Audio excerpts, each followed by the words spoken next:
琴晚旺角黑色 Benz 橫衝直撞嗰條片出街嘅時候，同一時間外面又有新嘅消息。上回講到喺琴晚9:19，西九龍總區衝鋒隊開車巡邏去到砵蘭街178號新興大廈對開，見到一架黑色 Benz 私家車停泊喺上址，形跡可疑，於是就落車準備截查。黑色 Benz 突然開車逃走，警員馬上開車追截，去到近奶路臣街燈位，啱啱在紅燈，黑色 Benz 去路避咗，退後逃走，撞及其他車輛，包括警車。詳細內容放咗喺下邊條 link 嗰度。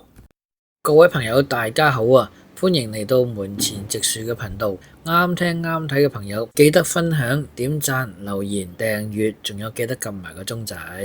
呢件事件又有後續，警員落車制服咗22歲姓鄭嘅男司機同埋24歲姓劉嘅女乘客，兩人係情侶關係，並且喺車內搜獲懷疑含有伊托米茲，即係俗稱太空油嘅電子煙彈，同埋20包可卡因。經初步調查，姓鄭嘅男子懷疑未經私家車擁有人同意下擅自取用車輛，涉嫌狂亂駕駛、未獲授權而取用運輸工具、無牌駕駛、駕駛時沒有第三者保險、販運危險藥物同埋藏有危險藥物而被捕。姓劉嘅女子亦都涉嫌販運危險藥物同埋藏有危險藥物被捕。好啦，今日講住咁多先，有乜睇法歡迎留言分享，拜拜。